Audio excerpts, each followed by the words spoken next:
ఆత్మబంధులందరికీ నా యొక్క ఆత్మ ప్రణామాలు. ఇంత గొప్ప జ్ఞాన మార్గాన్ని మనకు అందించిన మహాత్ములైన బ్రహ్మర్షి పితామహ పత్రిజీ దంపతులకు, నాకు జ్ఞానాన్ని అందించిన బ్రహ్మర్షి తటవర్తి వీర రాఘవ గారి దంపతులకు ఆత్మ ప్రణామాలు తెలుపుకుంటూ ఈరోజు కార్యక్రమాన్ని మనం మొదలు పెట్టుకుందాం మాస్టర్స్. ఈరోజు మనం తెలుసుకునే విషయం ఏంటంటే సోమరితనం. ఓకే, సోమరితనం అంటే మనం ఏదైనా ఒక పని చెయ్యాలనుకుని అనుకుంటాం, కానీ మనలో ఉన్నటువంటి ఆ సోమరితనం వల్ల ఆ పనిని చేయకుండా వాయిదా వేస్తాం కదా. ఇంకా చెయ్యం. ఇప్పుడంటే మధ్యాహ్నం అంటే సాయంత్రం అంటాం, లేదంటే రేపు చూద్దాంలే చేద్దాంలే. కానీ ఈ మానవ జన్మలో మనం చేయాల్సిన పనులు చేయకపోవడం ఎందుకు? సరే, ఉంటాయి రకరకాల కారణాలు. అంటే మొట్టమొదట మనం తెలుసుకోవాల్సినది రెండు రకాలుగా ఏంటంటే, కొంతమంది ఏమో తెలియక చెయ్యరు, కొంతమంది ఏమో తెలిసి కూడా చేయలేకపోతున్నారు. మరి దానికి ఏంటి కారణం అంటే, వశిష్ఠుల వారు ఏం చెప్తున్నారంటే సోమరితనమే కారణం. ఇక్కడ మానవుడికి రెండు రకాల జీవితాలు ఉన్నాయి, అవునా? ఏంటి రెండు రకాల జీవితాలు? మనకి ఇప్పుడు తెలుసు, ఈ ఆధ్యాత్మిక మార్గంలోకి వచ్చి. అంతకుముందు మనకు ఒకటే జీవితం, ప్రాపంచిక జీవితం ఒకటే ఉంది. అదే మనం శ్వాస తీసుకొని ఈ భూమి మీదకి వచ్చినప్పటి నుంచి, శ్వాస తీసుకున్నప్పటి నుంచి మన చివరి క్షణం వరకు అదే జీవితం మనం అనుకుంటూ జీవించాం. కానీ భూమి మీద వచ్చిన మానవుడికి ప్రతి ఒక్కరికి రెండు రకాల జీవితాలు. ఒకటి ప్రాపంచిక జీవితము, రెండు ఆధ్యాత్మిక జీవితం. ఈ రెండు రకాల జీవితాలలో మనం ప్రావీణ్యత సంపాదించాలి అంటే మొట్టమొదట మనకు విద్య కావాలి. ఆ విద్య కూడా మనకు రెండు రకాల విద్యలు ఉంటాయి. ఒకటి అపరావిద్య, రెండు పరావిద్య. అపరావిద్య అంటే ప్రాపంచికము, పరావిద్య అంటే ఆధ్యాత్మికం. కానీ ఈ పరావిద్య సంపాదించాలి అంటే మనకు మొట్టమొదటి ఏం నేర్చుకోవాలి? అపరావిద్య నేర్చుకోవాలి. అపరావిద్య నేర్చుకుంటేనే ఈ పరావిద్యలో మనం ప్రావీణ్యత సంపాదించగలుగుతాం. కానీ ఇక్కడ మానవుడు తనలో ఉన్నటువంటి శక్తిని, అంటే ఇక్కడ చూడండి, మొట్టమొదటి మనం గ్రహించాల్సిన విషయం ఏంటంటే, ఈ ప్రపంచంలో ఉన్న ప్రతి ఒక్క మానవుడిలో అందరికీ ఒకే శక్తి ఉంది. ఏంటి అది? ఆత్మశక్తి. అందరికీ ఒకటే రకంగా ఉంది. కానీ కొందరు ఉత్సాహంగా పని చేయగలుగుతున్నారు, కొందరు చెయ్యలేకపోతున్నారు. ఉన్నది ఒకటే శక్తి. కారణం ఏంటి అంటే, అక్కడ వాళ్ళలో ఉన్నటువంటి సోమరితనం వలనే వాళ్ళు కొంతమంది చెయ్యలేకపోతున్నారు. కాబట్టి ఈ సోమరితనం ఉన్నవారు ఎటువంటి ప్రయత్నం చెయ్యరు. మరి ఈ సోమరితనం ఉన్న వాళ్ళను వశిష్ఠుల వారు ఏం చెప్తున్నారు అంటే గాడిద సమానులు అని చెప్తున్నాడు. చాకలివాడు ఏం చేస్తాడు? గాడిదని దేనికి ఉపయోగిస్తాడు? బట్టల మూటలు మొయ్యడానికి ఉపయోగిస్తాడు, అవునా? మరి అవి మూటలు మొయ్యకపోతే దాన్ని ఒక తన్ని ఆ గాడిదతో ఆ మూటలు మోపిస్తాడు. మరి సోమరిపోతలను అలాంటి వారు ఏం చెప్తున్నాడు? ఇది నేను చెప్పిన మాట కాదు, వశిష్ఠుల వారు చెప్పిన మాట నేను చెప్తున్నా. మరి ఈ ఆధ్యాత్మిక జీవితంలో ఎదగకపోవడానికి ఈ సోమరితనమే మనకు చాలా అడ్డు. ఎందుకంటే మనం మానవ జన్మ తీసుకున్నదే ఎదగడానికి, అవునా?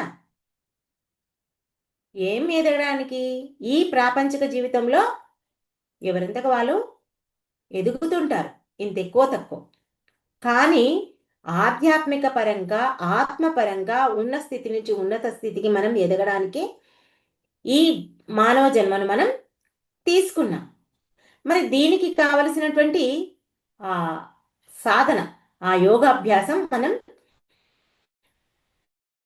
చెయ్యాలి. మరి చెయ్యాలి, కానీ చేయలేకపోతున్నాం. చేయలేకపోవడానికి కారణం ఏంటి?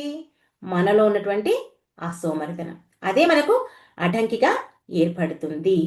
మరి చూడండి, ఈ సాధనా మార్గంలో ఎవరైనా సరే ఎదగాలి అంటే, ఆ సాధన చెయ్యాలంటే బ్రహ్మ ముహూర్తంలో లేచి సాధన చెయ్యాలి. కానీ అందరూ పడుకుంటప్పుడు అనుకుంటారు, ఈరోజు ఎట్టి పరిస్థితుల్లో అయినా సరే నేను బ్రహ్మ ముహూర్తంలో లేచి ధ్యానం చెయ్యాలి అని అనుకుంటారు. కానీ లేయడానికి బద్ధకించి సోమరితనంతో లెయ్యరు. అంటే ఇక్కడ ఎదగాలి అనుకుంటారు, కానీ ఆ సోమరితనం వల్లే లేయలేకపోతారు, చేయలేకపోతారు. దీనికి ముఖ్యంగా మనం తీసుకోవలసినటువంటి జాగ్రత్త ఏంటి అంటే, వశిష్ఠ వారు చెప్పింది, మరి అంతకంటే ముందు శ్రీకృష్ణ పరమాత్ముడు చెప్పింది ఏంటి అదంటే, 6వ అధ్యాయం 17వ శ్లోకంలో ఏం చెప్తున్నారు శ్రీకృష్ణ భగవానుడు అంటే, యుక్తాహార విహారస్య యుక్త చేష్టస్య కర్మసు యుక్త స్వప్నావబోధస్య యోగో భవతి దుఃఖః అని చెప్తున్నాడు. అంటే మనం మన యొక్క సోమరితనం పోవాలంటే మనం సరి అయిన ఆహారం తీసుకోవాలి, సరి అయిన వ్యవహారం ఉండాలి, సరి అయిన నిద్ర ఉండాలి. ఈ సరి అయిన ఆహారం అంటే కూడా ఎక్కువగా తీసుకోకూడదు, తక్కువగా తీసుకోకూడదు, తీసుకోవాలి. మరి నిద్ర కూడా ఎక్కువగా తక్కువగా పోకూడదు. ఇది ఇక్కడ మనం పాటించవలసింది. మరి ఈ సోమరితనం ఉండడం వల్లనే ఆ సాధనా శక్తి, ఆ జ్ఞానం పొందే శక్తి మనకు ఉన్నా కూడా మనం సాధించలేకపోతున్నాం. అందుకే మనం ఈ జాగ్రత్తలు పాటించాలి. ఏ జాగ్రత్తలు? సరి అయిన ఆహారం, సరి అయిన వ్యవహారం, సరి అయిన నిద్ర. అది మితాహారం, మిత నిద్ర. ఇవి తప్పక మనం పాటించాలి. అప్పుడు మనం మనం అనుకున్న సమయానికి లేస్తాము, సాధన చేస్తాం. చూడండి, ఈ భూమిపైకి వచ్చినటువంటి ప్రతి ఒక్క మానవుడు ఎవరైనా సరే ధ్యాన సాధన చేసి ఆ బుద్ధిని వికసింపచేసుకొని కర్మలను దగ్ధం చేసుకోవాలి, ఆ జ్ఞానాన్ని పెంచుకోవాలి. కానీ ఈ ఒక్క కారణం, ఈ సోమరితనం వల్లనే అబ్బా పొద్దుగా లేయాలనా, సాధన చేయాలా, పుస్తకాలు చదవాలా అని ఆ బద్ధకంతో వెనక పడిపోతున్నారు. కానీ చాలా మందికి తెలుసు, ఇప్పుడు మనందరికీ తెలుసు, మనం ఎంత సాధన చేస్తే మన యొక్క కర్మల్ని మనం దగ్ధం చేసుకోవచ్చు, ఈ ఆధ్యాత్మిక పరంగా మనం ఉన్నతంగా ఎదగవచ్చు. అందరికీ తెలుసు. కానీ ఎంతమంది చేస్తున్నారు, ఎందుకు చేయలేకపోతున్నాము అన్నది మనకు మనమే ఇక్కడ ప్రశ్నించుకోవాలి.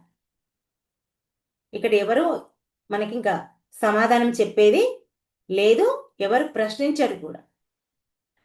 ఈ సోమరితనం వల్లనే ఏం చేస్తున్నారు, ఎదగాలన్నా ఎదగలేకపోతున్నారు.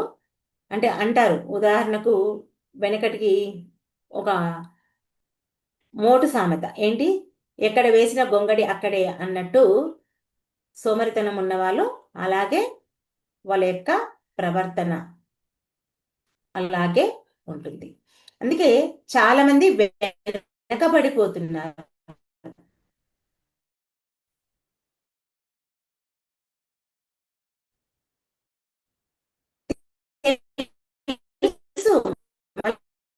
ఉదయం లేచిన తర్వాత అనుకుంటున్నారు లేకపోతున్నానంటే కేవలం నాలో బద్ధకం, ఆ సోమరితనం ఉండడం వలనే నాకు చేయలేకపోతున్నా నాకు అర్థమవుతుంది. కానీ ఏదో ఒక రోజు నేను చేస్తాను కూడా మళ్ళీ అంటారు. ఎప్పుడు? పక్కనోడు బాగా క్లాస్ చెప్పినప్పుడు. అవునా? ఓకే. చూడండి, మనం ఈ మానవ జన్మ తీసుకున్నాం. మనందరికీ మానవ జన్మ తీసుకున్నాం. మరి మన జీవితంలోకి ఒక సద్గురువు వచ్చాడు. ఈ ధ్యానము తెలిసింది. అవునా? సద్గురు వచ్చిందంటేనే ధ్యానం తెలుసు, మనకు ధ్యానం తెలుస్తుంది. ఇంకొకటి, మనకు ఆ ధ్యానం చేసి ఆ జ్ఞానాన్ని పెంచుకునే శక్తి, ఆ సమర్థత మనకు ఉన్నాయి. ఉన్నాయి కాబట్టి మనకు ఈ ధ్యాన మార్గం తెలిసింది. కానీ మనకి ఈ 3 ఉన్నాయి. ఏంటి? మానవ జన్మ దొరికింది, సద్గురువు లభించిండు, మనకు చేయగలిగే శక్తి ఉన్నాయి. ఉన్నా కూడా మనం చేయలేకపోతున్నాం. ఆ పట్టుదలతో మనం సాధన చేయలేకపోతున్నాం. అంటే కారణం ఒకే ఒకటి, సోమరితనం. కానీ ఇక్కడ ప్రతి ఒక్కరూ గుర్తుపెట్టుకోవాలి, నాకు చాలా జ్ఞానం ఉంది అనేప్పుడు మనం అహంకారంతో ఉండకూడదు. నేను నేర్చుకున్నది ఆవగింజంత, నేర్చుకోవాల్సింది మేరు పర్వతమంత ఉంది అని ఎవరైతే వాళ్ళ మనసులో అనుకుంటారో వాళ్ళు మాత్రమే ఈ ధ్యాన సాధనలో ముందుకు వెళ్ళడానికి ప్రయత్నం చేస్తారు. అలా ఎవరైతే ప్రయత్నం చేస్తారో వాళ్ళు ఈ జన్మలోనే ఆ విద్యను నేర్చుకోవడం మొదలు పెడతారు. నేను ఈ జన్మలోనే పూర్తిగా నేర్చుకోవాలి అనే ఆసక్తి ఉంటుంది. ఎవరైతే ఆ పట్టుదలతో ఉంటారో వాళ్ళు పండుకున్నప్పుడు కూడా ఆ నిద్ర పోయినప్పుడు మెలకు వస్తా చూడండి, ఆ మెలకువలో కూడా అమ్మో నేను ఈ పని చేయాలి, ఈ జ్ఞానం నేర్చుకోవాలి, నేను ఇంత సాధన చేయాలి అనే ఒక ఉత్సాహం వస్తుంది. ఇక్కడ ఒకటే గుర్తుపెట్టుకోవాలి, మనకు మనం లేచినప్పుడు ఏమంటారు, మనం జీవించే జీవిత విధానంలో అబ్బా మన శరీరంపై మనం ఎప్పుడు జాలి పడడం చేయకూడదు. నేను ఇంత పొద్దున్న లేచిన, ఇంత పని చేశాను, ఇంత పని చేసి ఇప్పుడు పండుకొని అప్పుడే లేచి ఏం ధ్యానం చేస్తాను, నాకు కుదురుతుందా, నేను కూర్చున్నా నేను నిద్రపోతా అని మన మీద మనం జాలి పడడం మానేయాలి. ఎప్పుడైతే ఆ జాలి పడడం నువ్వు మానేస్తావో అప్పుడే నీకు ఆ సోమరితనం పోతుంది, మన దరిదాపుల్లోకి కూడా రాదు. ఇది మనం గుర్తుంచుకోవాల్సింది. ఇంకా ఇక్కడ చూడండి, మనం ఒక గురువు దగ్గర జ్ఞానం పొందుతుంటాం. గురువు దగ్గర జ్ఞానం పొందేటప్పుడు గురువు మన యొక్క జ్ఞానాన్ని పెంపొందించడానికి అనేక రకాలుగా ప్రయత్నాలు చేస్తుంటాడు. ఊరికైతే ఆ ముందుకు వెళ్ళరు, ఆ షార్ప్నెస్ వీళ్ళు తెచ్చుకోరు అని చెప్పేసి మనకు ఏదో ఒక రకమైనటువంటి ఆ పనిని మనకు చెప్తారు. ఎందుకు అంటే గురువు నన్ను పట్టించుకుంటున్నాడు, నేను ఆయన దృష్టిలో ఉన్నాను, నాకు ఈ పని అప్పచెప్పిండు అని మనలో ఆ ఉత్సాహాన్ని నింపడానికి గురువు అనేక రకాలుగా ప్రయత్నాలు చేస్తుంటాడు. మనం దాన్ని గ్రహించాలి. గ్రహించి ఇక్కడ ప్రాపంచిక జీవితంలో కాకుండా మనం ఎంతసేపు ప్రాపంచిక జీవితంలో చెయ్యాలి, మనం చేసే పనులు చెయ్యాలి, కానీ ఆత్మ వైపు తిప్పాలి. ఎందుకు అంటే గురువు మనకు ఒక పని చెప్పిండు, ఆ పనిని నువ్వు ఎప్పుడైతే శ్రద్ధగా చేస్తావో, ఒక్కటే గుర్తుపెట్టుకోండి, ఇక్కడ ఈ ఆధ్యాత్మిక జీవితంలో మనకు గురువు చెప్పిన పనిని చేస్తూ ఉంటే ఆటోమేటిక్గా ప్రాపంచిక జీవితంలో పనులు కూడా మనకు సవ్యంగా జరుగుతాయి. ఆ విశ్వము యొక్క శక్తి, ఆ విశ్వ సృష్టికర్త మనకు సహాయ సహకారాలు అందిస్తుంటాడు. మనకు రాదు తెలియదు అనుకుంటాం, కానీ మనలో ఎంతో శక్తి ఉంది, జ్ఞానం ఉంది. దాన్ని బయటికి వ్యక్తపరచడానికి మనం కొంచెం సోమరితనము, కొంచెం బద్ధకము, కొంచెం భయము, ఎవరో ఏదో అనుకుంటారనే ఆలోచన. కానీ గురువు చెప్పినప్పుడు ఆ ప్రయత్నం మనం చేయడానికి ముందుకు ఉండాలి. గురువు చెప్పేది ఏంటి, మనకు పత్రిజీ చెప్పారు త్రిరత్నాలను: స్వాదన, స్వాధ్యాయం, సజ్జన సాంగత్యం. ఈ 3 పత్రికారు చెప్పినటువంటి ఈ త్రిరత్నాలను ఎవరైతే పాటించాలని చూస్తారో వాళ్ళలో అస్సలు ఆ బద్ధకం, ఆ సోమరితనం అనేది ఉండదు. వాళ్ళు ఉన్నత స్థితికి ఎదుగుతారు తప్పకుండా. ఎందుకంటే నిరంతరం అదే పని ఉంటుంది. చూడండి, మనం అనుకుంటాం ప్రాపంచిక జీవితంలో నాకు ఈ పని ఉంది, ఆ పని ఉంది, నేను చేయలేకపోతున్నాను, నాకు ఆ పని వల్ల నేను ఈ ఆధ్యాత్మికంలో ఎదగలేకపోతున్నాను అనుకుంటాం. కానీ మనం ప్రాపంచిక జీవితంలో చేసే ఆ పనిని దృష్టి పెట్టి చేస్తే అక్కడ కూడా మనం ఆ జ్ఞానాన్ని పొంది దాని ఆధ్యాత్మిక జీవితానికి అటాచ్ చేసి చెప్పవచ్చు. అంటే మన యొక్క తెలివి అక్కడ ప్రదర్శించాలి, మన యొక్క జ్ఞానాన్ని అక్కడ ఉపయోగించాలి, దాన్ని తీసుకొచ్చి ఇక్కడ మనం పెట్టాలి. ఆ ప్రాపంచిక జీవితంలో ఉన్నటువంటి ఆ జ్ఞానాన్ని ధ్యానం ఎట్లా చేస్తావు? ఆ రెండింటిని కంబైన్ చేసే ఆ జ్ఞానాన్ని మనం ఇక్కడ సంపాదించాలి. అది మనం ఇక్కడ చేయాల్సింది. చూడండి, ఇక్కడ మనం ఒక వశిష్ఠుల వారు తీసుకున్నా, ఒక పత్రి గారిని తీసుకున్నా, మన తటవర్తి దంపతులు తీసుకున్నా, అందరూ చెప్పేది ఒకటే.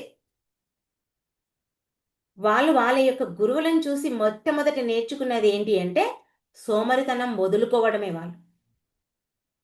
చూడండి, పత్రికారు నిరంతరము ఏదో ఒక ఊరు తిరిగి తన యొక్క జ్ఞానాన్ని అందించేవాడు.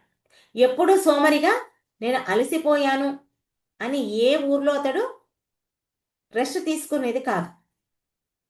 వాళ్ళకు అందించే జ్ఞానం అందించి వాళ్ళకి ఏదైతే చెప్పాలో వాళ్ళకు చెప్పేసి ఆ ఊరు నుంచి ఇంకొక ఊరికి ప్రయాణం చేసేవాడు. ఉన్నంతసేపు మంచిగా మాట్లాడేవాడు. వెళ్ళేటప్పుడు నీకు నాకు సంబంధం లేదు ఇంకా అని చెప్పేవాడు. అక్కడితో నీకు నాకు బంధం అయిపోయింది అని చెప్పేవాడు. అంటే ఎక్కడ ఈ ప్రాపంచిక బంధంలో ఇరుక్కుంటామేమని ఆయన అలా చెప్పేవాడు. అంటే ఎప్పుడు కూడా ఆయన సోమరితనంగా ఉండలేదు. మనం చూడండి, గురువులు చేసే ప్రతి పనిని, వాళ్ళు మాట్లాడే ప్రతి మాటను వాళ్ళు ఎంతగా చేస్తారో మనం వాటినన్నిటినీ గమనించాలి.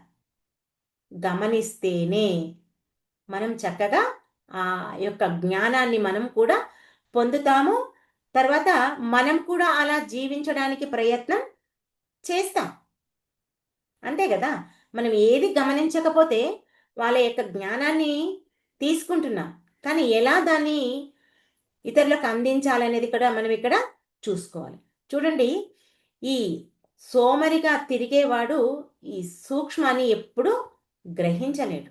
ఆ శక్తి ఉండదు. ఎందుకంటే మన యొక్క శరీరంలో ఆ సూక్ష్మాతి సూక్ష్మంగా ఉన్నటువంటి ఆత్మను తెలుసుకోవాలంటే ఎంతో జ్ఞానం కావాలి. కావాలంటే మొట్టమొదటగా ఇక్కడ ఆ సోమరితనాన్ని వదిలి పత్రి గారు చెప్పినటువంటి ఆ మూడింటిని ఏంటి?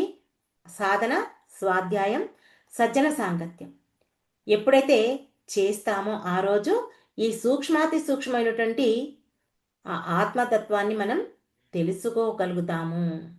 సోమరిగా ఉన్నవాడు ఏదీ శోధించలేడు. సోమరితనం పోగొట్టుకున్నవాడే ఇక్కడ సాధించగలుగుతాడు. చూడండి, ఇప్పుడు మనమే ఉన్నాం. ప్రతిరోజు ఈ జూమ్‌లో పాల్గొంటున్నారు కొంతమంది. మరి కొంతమంది అనుకుంటారు కానీ పాల్గొనలేకపోతారు. కొంతమంది చెప్తారు మర్చిపోయామంటారు. ఎందుకు మర్చిపోతారు? నీలో ఆ తపన ఉంటే నువ్వెందుకు మర్చిపోతావు? నేను జ్ఞానాన్ని పంచుకోవాలి, నేను ఆత్మపరంగా ఉన్నతంగా ఎదగాలి అని అనుకున్న వాళ్ళు ఎందుకు మర్చిపోతారు అంటే నీలో ఉన్నటువంటి ఆ సోమరితనం, ఆ బద్ధకం వలనే. తిన్నింక మర్చిపోతున్నామా? పడుకోవడానికి మర్చిపోతున్నామా? ఒక ఫంక్షన్‌కి వెళ్ళడానికి మర్చిపోతున్నామా? ఆ! ఇప్పుడు మా వారొస్తారు ఇంటికి, నేను టిఫిన్ రెడీ చేయాలి. మర్చిపోతున్నామా? నీ పిల్లాడికి బాక్స్ కట్టాలని మర్చిపోతున్నావా? ఏది మర్చిపోతలేవే. మరి ఈ జ్ఞానం కడికొచ్చే వరకు ఎట్లా మర్చిపోతున్నావు? అందరి కోసం చెయ్యాలని తపన నీకుంది. కానీ నీకు నీవుగా నీ ఆత్మ ఉన్నత స్థితికి ఎదగడానికి చెయ్యాలనే ఆ ధ్యాస నీకెందుకు ఉండటం లేదు? చెప్తాం గొప్పగా. నా భర్త, నా భార్య, నా పిల్లలు అందరూ బాగుంటే ఇంక చాలు, నాకు అంతకంటే ఎక్కువ లేదు. ఎన్ని జన్మలు అలా చూసుకుంటావు. సరే, అది కూడా కుటుంబ ధర్మాన్ని, సంసార ధర్మాన్ని నువ్వు పోషించాలి. కానీ అక్కడితో ఆగిపోవద్దు. మనం ఈ భూమి మీదకి వచ్చిందే మన యొక్క ఆత్మను ఉన్నతమైన స్థానానికి తీసుకువెళ్ళాలి అనే దానికి మనం ఇక్కడ వచ్చాం. చూడండి, ఈ ఆధ్యాత్మిక జ్ఞానం మనకు అందనప్పుడు, ప్రాపంచిక జీవితంలో ఉన్నప్పుడు ఏదో మన పనులు మనం చేసుకుంటూ ఒక నవల చదవడము, లేదా ఒక సీరియల్ చూడడము, లేదా ఒక సినిమా చూడడము, మహా అంటే కార్తీక మాసం వస్తే కార్తీక పురాణము, మాఘం వస్తే మాఘ పురాణము, ఇలా ఏదొస్తే అది చదివేవాళ్ళం. లేదా ఒక భగవద్గీత బుక్కో, లలితా పారాయణమో, విష్ణు సహస్రనామాలో, హనుమాన్ చాలీసా, ఇలా ముక్కోటి దేవతలు ఏ ఉన్నాయో అవి చదివేవాళ్ళం, చేసేవాళ్ళం. దాని అర్థమో తెలియదు, అంతరార్థం అంతకంటే తెలియదు. ఇప్పుడు ప్రతి ఒక్క దానికి మనకు ఈ అర్థాన్ని తెలుసుకుంటున్నాం. అవునా? ఇప్పుడు ధ్యానం మొట్టమొదటి నేర్చుకుంటాము. నేర్చుకున్న తర్వాత 41 రోజు సెంటర్కి రమ్మని చెప్తారు. ఆ 41 రోజుల్లో నీకున్నటువంటి రోగాలు తగ్గుతాయి. దాన్ని అక్కడ పక్కకెడతావు. ఎప్పుడో నీకు ఇష్టం వచ్చినప్పుడు వస్తావు, లేకుంటే లేదు. అది అంతటితో ఆగిపోతుంది. కానీ ఇక్కడ నీకు రోజు నిరంతరం ఒక టీవీ సీరియల్ లాగా సాయంత్రం 3 నుంచి 6 వరకు, రాత్రి 9 నుంచి 9:30 వరకు ఈ ఆధ్యాత్మిక జ్ఞానం నీకు దొరుకుతుంది. నువ్వు పైసా ఖర్చు పెట్టేది లేదు. ఈ ఫోన్లో ఎట్లా నువ్వు బ్యాలెన్స్ వేయించుకుంటావు, ఆ నెట్తో ఏం చేస్తావు, పనికిరాని చెత్త విషయాలు చూస్తారు. పనికొచ్చేట్టు చూస్తే ఓకే. ఎటు తిరిగి మనం ఏదైనా ఒకటి ఖర్చు పెడుతున్నామంటే ప్రాపంచిక జీవితానికి ఉపయోగపడాలి, మన యొక్క ఆత్మ ఉన్నతికి ఉపయోగపడాలి. అవునా? ఇప్పుడు మనకు మన అదృష్టం కొద్దీ ఈ జూమ్ ద్వారా ప్రతిరోజు మనం ఈ జ్ఞానాన్ని అందుకుంటున్నాం. ఇంకా ఎంచక్క ఎవరింట్లో వాళ్ళే వాళ్ళే ఉండి, అవునా, నా ఇంటికి నువ్వు రావాల్సిన అవసరం లేదు, నీ ఇంటికి నేను రావాల్సిన అవసరం లేదు. మరి ఇంత గొప్పమైన అద్భుతమైన మార్గం దొరికినప్పుడు, ఇంత గొప్ప అవకాశం మనకు లభించినప్పుడు ఈ జ్ఞానం అందుకోకుండా మనం ఏం చేస్తున్నాం? సోమరితనంగా, బద్ధకంగా వెనకబడిపోతున్నాం. చూడండి, కనీసం ఇంట్లో కూర్చొని కూడా వీడియోలు ఆన్ చేసుకోవడానికి ఎంతో బద్ధకిస్తున్నారు. ఇంత విలువైన జ్ఞానం అందుకుంటూ కూడా మరి ఈ జన్మకు ఒక్కదానికే కాదు, జన్మ జన్మలకు ఉపయోగపడుతుంది. మరి ఇంత తెలిసి కూడా ఎందుకు ఈ సోమరితనం? మనం ఎంతవరకు ఇది వినియోగించుకుంటున్నాము అనేది మనం అర్థం చేసుకోవాలి. అనుకుంటారు, అబ్బా ఆమెకేవి అన్నిటికీ అన్నీ ఉన్నాయి, ఎన్నైనా కూర్చొని చెప్తారు. ఎవరికైనా అన్నిటికీ అన్నీ ఉన్నాయి. ఈ భూమి మీద ప్రతి ఒక్కరికి ఇంత ఎక్కువ తక్కువ అన్నిటికీ అన్నీ ఉన్నాయి. ఒకరు సాధించిందంటే ఇంకొకటి సాధించలేని వాళ్ళు ఎవరు లేరు. మనకు పత్రికారు చెప్పింది ఇదే. ఒక వ్యక్తికి సాధ్యమయ్యిందంటే నీకు సాధ్యం కానిదంటూ ఏది లేదు. నీవు దానికోసం కృషి చెయ్యాలి. కృషి చేస్తే నువ్వు కూడా దాన్ని సాధించగలుగుతావు. నీకు ఆ శక్తి ఉంది, జ్ఞానం ఉంది, ప్రకృతి నీకు సహకరిస్తుంది.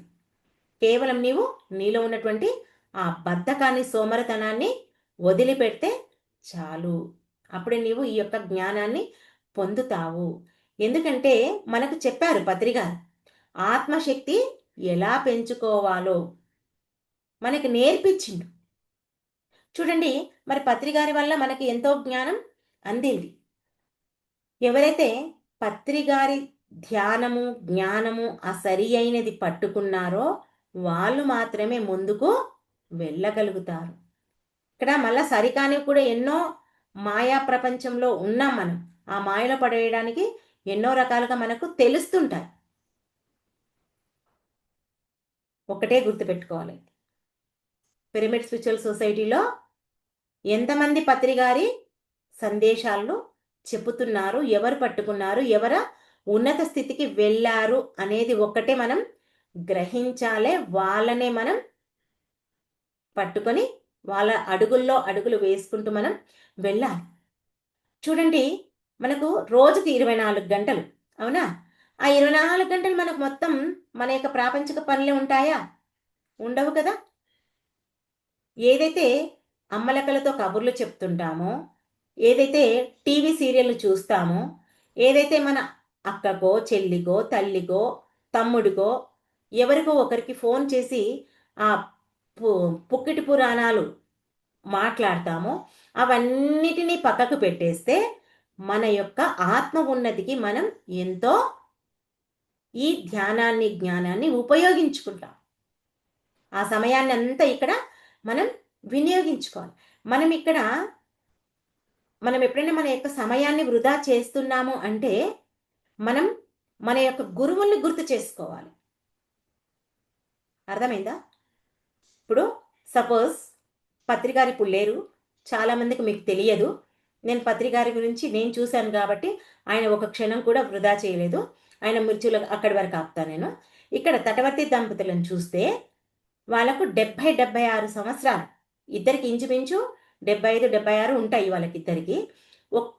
10 రోజులు ఇంట్లో ఉంటే 20 రోజులు మొత్తము వాళ్ళు వాళ్ళ యొక్క జ్ఞానాన్ని పంచడానికి తిరుగుతున్నారు. మరి మనమేం చేస్తున్నామండి?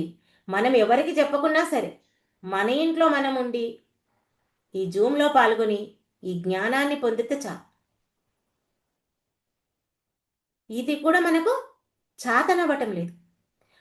విందాంలే, నేను ఇప్పుడే ఫంక్షన్కి వెళ్ళొచ్చాను, ఇప్పుడే ఊరికి పోయి వచ్చాను, ఇప్పుడే పని అయిపోయింది, కాస్త రెస్ట్ తీసుకుందాంలే, తర్వాత విందాంలే, ఎట్లా యూట్యూబ్లో వస్తుంది, లేదంటే సాహిత్ ఎట్లా ఆడియో పెడుతుంది, ఇప్పుడు సాహిత్ కొత్తగా నేర్చుకుంది కదా, ఆ ఆడియో మొత్తం టైప్ చేసి పెడుతుంది కదా, ఇంకేం అంతకంటే మంచిగా చూసి రాసుకోవచ్చు. ఇలా అనుకుంటున్నారా లేదా? అలా అనుకోవడం వల్ల ఏమవుతుంది? ఇంకా సోమరితనం పెరుగుతుంది. అంతకు తప్ప మనకేమీ రాదు. ఇక్కడ ఇన్ని అవకాశాలు చేస్తున్నారు కదా వీళ్ళు, ఇన్ని రకాలుగా మనకు ఈ జ్ఞానాన్ని అందించడానికి వీళ్ళు ప్రయత్నం చేస్తున్నారు కదా, మరి మనం ఎంత కష్టపడాలి? మనం కూడా అలా నేర్చుకుంటే ఎలా ఉంటుంది? మనం కూడా ఆ వర్క్ చేస్తే ఇంకా బాగుంటుంది కదా, మన జ్ఞానం కూడా ఇంకా పెంపొందుతుంది కదా అని మనం ఇక్కడ దాన్ని అడ్వాంటేజ్గా తీసుకోవాలి. అంతేకాని ఇంకేం ఎట్లా పెడుతుంది కదా మనకు చాలు అనేది మనం ఇక్కడ ఎప్పుడూ అనుకోకూడదు. ఇది మనం గ్రహించాలి. అంటే కేవలం ఇక్కడ మనలో ఉన్నటువంటి ఆ సోమరితనాన్ని వదిలి మన యొక్క జ్ఞానాన్ని పెంపొందించుకోవాలి. ఇక్కడ ఒకటే ప్రయత్నం, ఆ సోమరితనాన్ని వదిలితేనే మన యొక్క పురుష ప్రయత్నం చేయడానికి అవకాశం ఉంటుంది. ఎప్పుడైతే ఈ పురుష ప్రయత్నం చేస్తామో ఈ భూమి మీద ఇంకా మనం సాధించలేనిదంటూ ఏది ఉండదు అంటున్నారు వశిష్ఠుల వారు. కాబట్టి సాధకులైన మనము సరి అయిన సాత్విక ఆహారం తీసుకుంటూ సాధన చేస్తూ సజ్జన సాంగత్యంలో పాల్గొంటూ ఈ సోమరితనాన్ని వదులుకొని ఉన్నత స్థితికి ఎదగాలి అనే ఒకే ఒక లక్ష్యం పెట్టుకొని రాత్రిపూట అందరు ఏం చేస్తారు? పడుకుంటప్పుడు భగవంతుణ్ణి మొక్కుతారు. ఏదో ఒకటి మీకున్న కోరికలు ఎవరెవరు ఏం మొక్కుంటారో మీకే తెలుసు కదా, నేను చెప్పే కంటే మీకే తెలుసు. మరి ఆ మొక్కేటప్పుడు మీరేం చేయాలి? నేను రేపు ఉదయము తప్పకుండా ఆ బ్రహ్మ ముహూర్తంలో లేచి కూర్చొని ధ్యానం చేసుకుంటాను అని నీ ఆత్మకు నువ్వు చెప్పుకో. ఆటోమేటిక్గా నువ్వు లేస్తావు. ఆ ఉత్సాహాన్ని నీకు నువ్వుగా తెచ్చుకోవాలి. ఆ ఉత్సాహాన్ని నీకు నువ్వు తెచ్చుకోవు కాబట్టి ఇక్కడ నీకు 2 పూటల జూమ్ ద్వారా జ్ఞానం అందుతుంది. ఇంకా కొంచెం దాని మీద దృష్టి పెడితే నేను కూడా చెయ్యాలి. నువ్వు మొదటిగా ఇది పక్కకు పెట్టావు, నీ అంతకు నీవు కూడా చెయ్యకపోతుంది. 2 0, ఇంకేమీ రాదు. ఎన్ని రోజులున్నా ఇలాగే ఉండిపోతాం. ప్రాపంచిక జీవితంలో ఎలా ఉన్నామో ఆధ్యాత్మిక జీవితంలోకి వచ్చాక కూడా మనం అలాగే ఉండిపోతాం. అర్థమైంది కదా? మనం జ్ఞానపరంగా ధ్యానపరంగా ఉన్నతంగా ఎదగాలంటే మొట్టమొదట మనం వదులుకోవాల్సింది ఏంటి? సోమరితనం. ఈ సోమరితనం వదిలితే ప్రతి ఒక్కరూ ఒక గురువే. ప్రతి ఒక్కరు గురువే, ఇంకా గురువులు తయారవుతారు.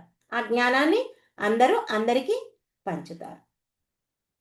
ఓకే, అందుకే ఈ సోమరితనం పోవాలంటే ప్రతిరోజు బ్రహ్మ ముహూర్తంలో లేచి ధ్యానం చేసి జ్ఞానాన్ని పొందుదాం. ఓకే మాస్టర్స్, ఈ అవకాశం నాకు ఇచ్చినందుకు మీ అందరికీ నా యొక్క కృతజ్ఞతలు. Thank you, thank you, thank you. అందరం కాసేపు ధ్యానంలో కూర్చుందాం.